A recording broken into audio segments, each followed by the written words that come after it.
choke to clear out. We'll take the diaphragm. So if you're trying to take this nut off here I'm putting it on, but it works both ways. If you're having an issue with that stud right there spinning, maybe you're trying to take that nut off or put it on. If that stud is spinning, what you're going to do is you're going to take, this here is an 11/32 for this one. This is a Chrysler Town & Country.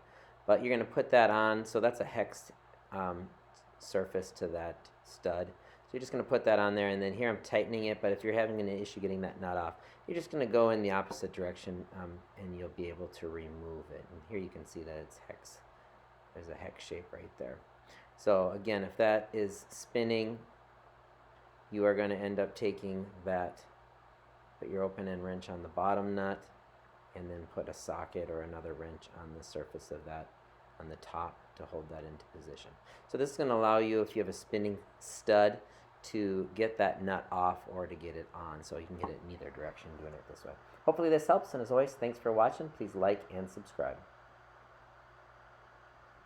So in this instance here, I was trying to put it on, and just so I could get up and have enough pressure put on that stud, I put a little ratchet strap there, and then that way it allowed me to tighten up that tie rod, so then when I put the torque wrench on there, I could get that up to the 55 foot-pounds needed.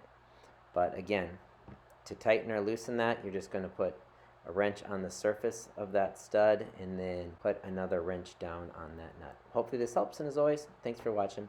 Please like and subscribe. Arrgh.